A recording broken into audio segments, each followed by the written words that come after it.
Hello, Dr. Margaret, and welcome back to Age Better. Hi, Barbara. Great to be here. So today we're talking about testosterone. You know, it's a really hot topic on social media. I get a lot of questions about it, and apparently so do you in your office. So let's get right to it. The basics. What role does testosterone naturally play in women's bodies, and why is it so important to our overall health? Great question. So testosterone is one of the hormones that women produce, and it is made in two places in the body. It's made in the adrenal glands, which are these two little glands that sit on top of your kidneys, and the adrenal glands are responsible for all your stress hormones, the fight or flight that you hear about. In addition, they make androgens, male hormone. The other place that women make androgens are the ovaries, and women continue to make a small amount of androgen even after menopause. But certainly during the years that the ovaries are active, they're making estrogen, they're making progesterone, and they're also making testosterone. And testosterone plays a big role in our bodies. It's responsible for a lot of things. Some of the things that we know about are libido, muscle mass, general health and sense of well-being, and they are also responsible for hair growth, for hair loss on your head. They're what causes acne and all sorts of other things that, we use testosterone for. Mm-hmm. And so a lot of women are surprised to learn that their levels kind of decrease as they get older and then go through menopause. So, why is this happening? Well, there are a number of reasons of why this happens. One of the reasons that it happens is because the ovary is really not working as it was before menopause. And so although it is producing, both ovaries are producing a small amount of testosterone, it's not nearly to the degree that they were producing it before menopause. And just like so many other things in the human body, this is so variable from person to person. And to just make it a little bit more complicated, testosterone circulates in our body bound to something called sex hormone binding globulin, which is something that holds it as it travels through our bloodstream. The biologically active part of testosterone, or the free testosterone, is the amount that's not bound to that sex hormone binding globulin. So just to make things a little bit harder is that your total amount of testosterone might be different from the amount of free testosterone, depending on how much of this sex hormone binding globulin your body has. And that varies in different situations. People that have more testosterone tend to have lower sex hormone binding globulin, and more estrogen increases that. So it's a complicated system that we have. And so if someone wants to know what their levels are, do they normally come to you and say, hey, I don't feel any differently, there are no real symptoms that I could really pinpoint, but let's get tested anyway? Or do patients normally come in and say, just not feeling like me, I don't really have much interest in sex like I used to? What are some of the symptoms that you hear, and how can women actually be tested? So those are a number of questions. So first of all, a person can get tested if you want to get tested for your testosterone level, but usually you will get both a free testosterone as well as a total testosterone level. And usually the reasons that people come to me to test their testosterone levels are because they have negative symptoms associated with elevated testosterone, such as people who have hair growth that's unwanted in parts of their body, or hair loss on their head, or acne. These are all side effects of either too much testosterone or someone who's taking testosterone and the level is too high. Mm-hmm. So those are usually the reason that I see people who are actually requesting to have their levels tested. But what you're talking about is postmenopausally, someone is coming in because they have a tremendous lack of libido, or they're just feeling like they're on perhaps estrogen, but they still don't have the energy that they're looking for. And then sometimes we do measure testosterone levels. There's not an exact connection between your level and necessarily how you're feeling, again, because there are so many factors that are involved in receptors, and different people have different levels. And so it is a little bit difficult to extrapolate just from a blood test. But certainly if you have a really low level, that is significant, or a really high level. Mm-hmm.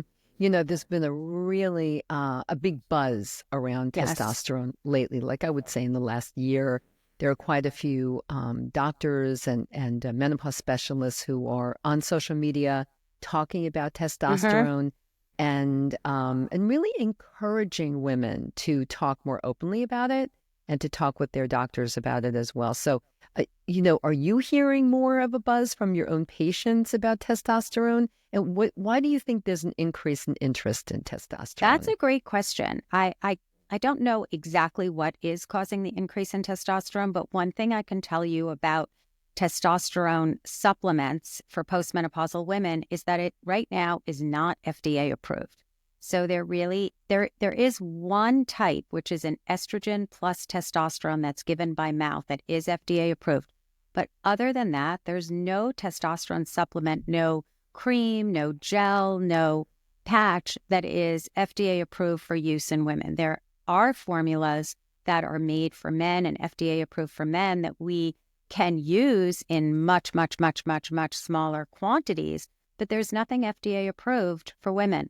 And so what's accounting for this increase? Well, it does have, testosterone supplements do have some effects that are favorable, such as an increase in libido. Some people do find an increase in energy, and some people also will attribute it to an increase in muscle mass, which makes sense.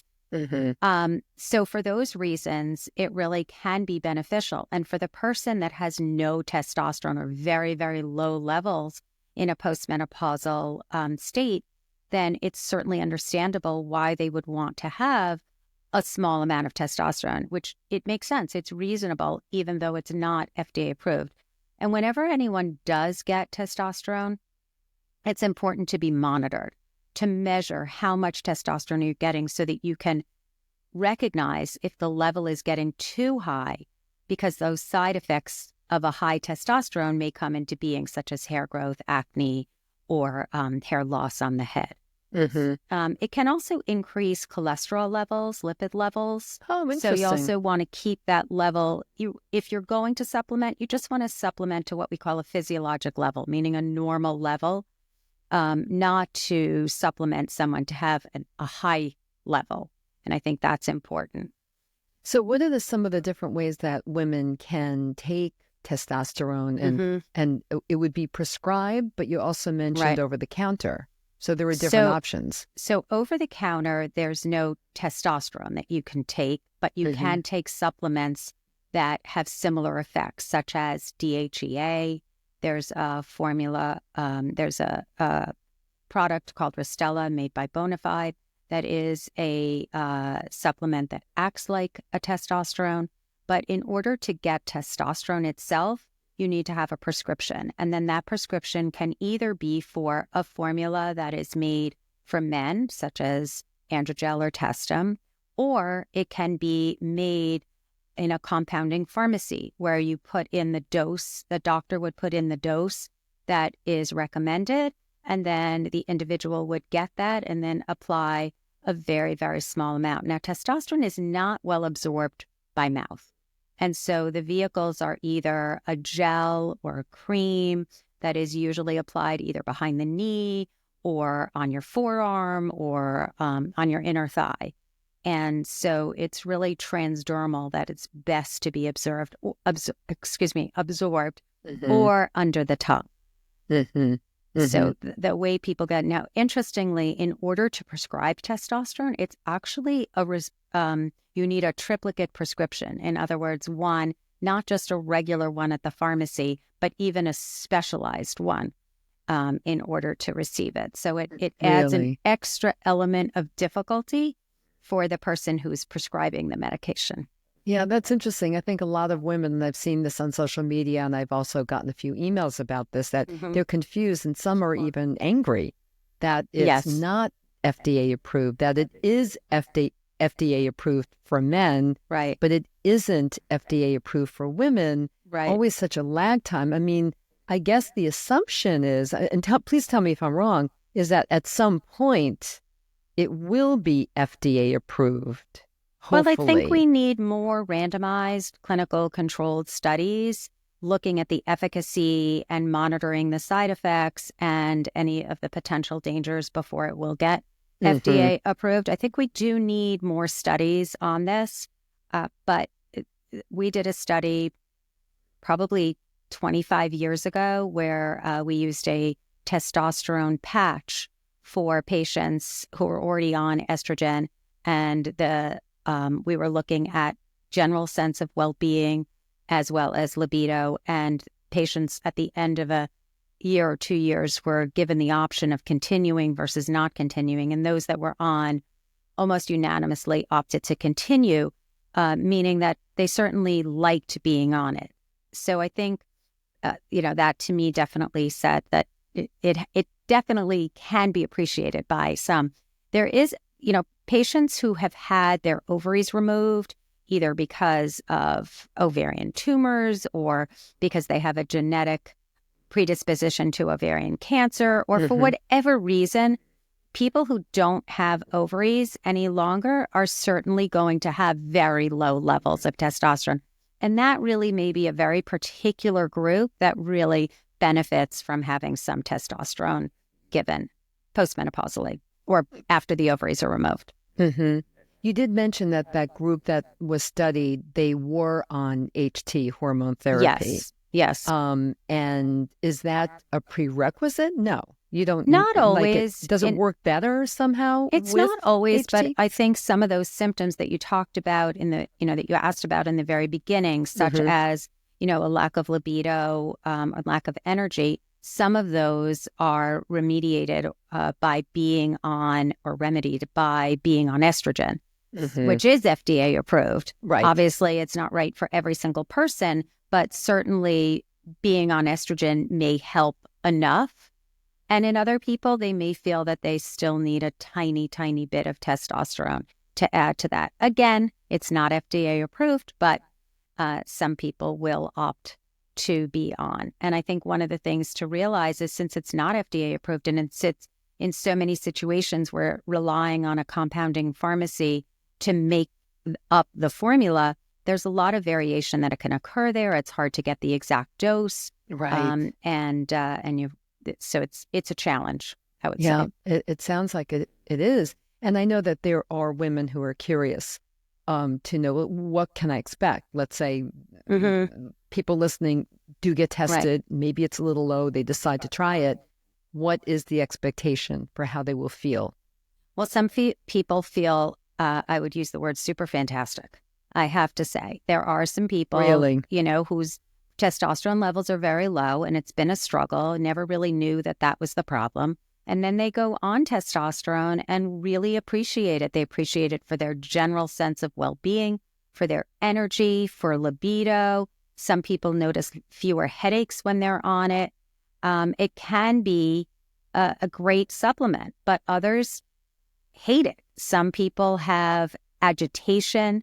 They feel that same feeling that you had when you were premenstrual.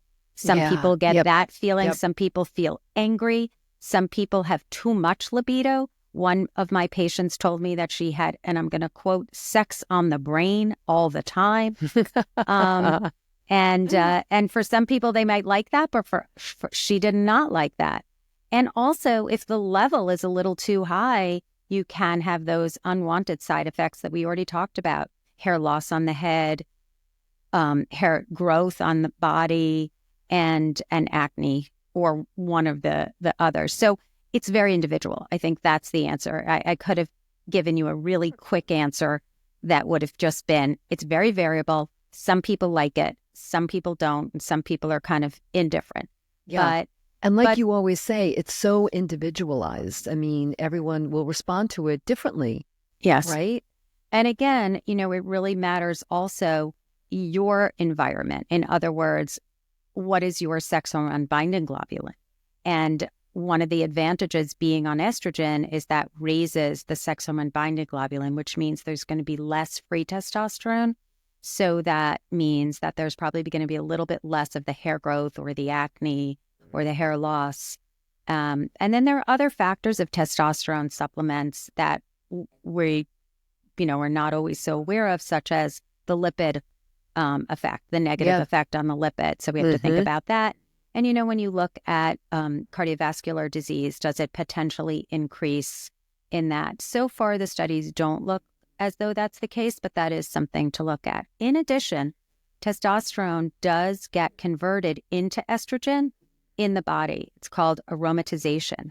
And actually, the more adipose tissue or fat that an individual has, the more aromatase activity an individual has. And so that's the fat around the belly area. All fat, not just around the belly. That's visceral fat, but all fat has the ability. It actually is an endocrine organ. It can actually aromatize. It converts testosterone into a type of estrogen. So taking testosterone, you're actually converting it in the body into estrogen, which is just interesting. Oh, in really certain people, not everybody, but in some people.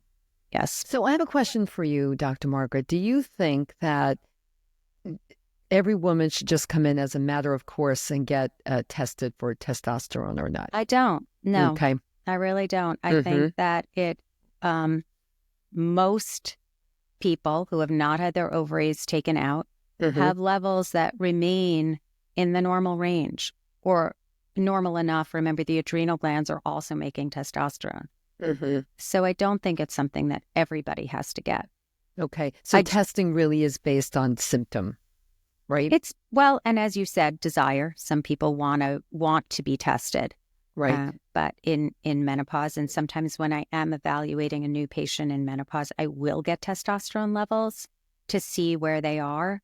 Because if we are contemplating starting any hormone therapy, we really want to know where they are as baseline before initiating treatment. So we're seeing, a lot more research coming down the pike, luckily, and we certainly hope that continues. More research behind women's health and wellness.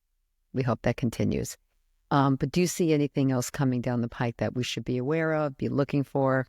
Oh, there's a lot coming about. I mean, there's a lot of research, fortunately, in the field of menopause, and I think that the area of testosterone is really interesting and important. So, yes, I do think that there will be more and more research on this area, in terms of its benefits for hypoactive sexual desire, in terms of its ability, to improve libido, in terms of its ability to increase energy, in terms of its effect on the bones, and will it help with bone density? We still need more research in this area.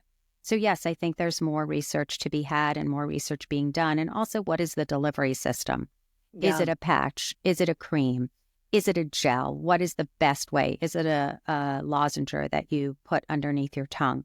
What is the best vehicle if one is going to take testosterone? And then just your other question, should testosterone be used with estrogen? And is there a role for it without it? And then again, the areas that are not testosterone, but other androgens, such as DHEA and other hormones that you can give to give some increase in those same areas, such as libido and energy. Okay, well, we covered a lot of ground with testosterone and what it does, how it can make you feel better in many cases, not all, and who should be tested and who necessarily doesn't have to. They do not have to be tested. So thank you for all of that. Before we wind this down, can you maybe share your top 3 takeaways? Absolutely. I think the big 3 takeaways that I would say are sort of just what you just said, which is 1, FDA has not approved testosterone for administration in postmenopausal women. So that's number 1. It is not FDA approved, so there's no formula out there for postmenopausal women for any reason. Except for one, which is an oral one sold under a brand name of Estratest, which is an oral estrogen and a oral testosterone. But other than that, there's no FDA-approved testosterone. 2, if you have symptoms of low libido, low energy, it may be not related to testosterone. So it could be just I shouldn't say just, because that's the wrong word to use. It could be menopause, and it could be a decline in your estrogen level. So I think, so back to my summary is, one, FDA has not approved testosterone supplementation for women. Two, testosterone does not work well orally. And so if you are going to consider testosterone treatment, it would be either a gel or a patch or some transdermal delivery system. And you either have to use a formula that is made at a much higher amount, that for men, where you'd have to use a tenth of what they're using. Right. Or use a compounding pharmacy, which has its own regulations.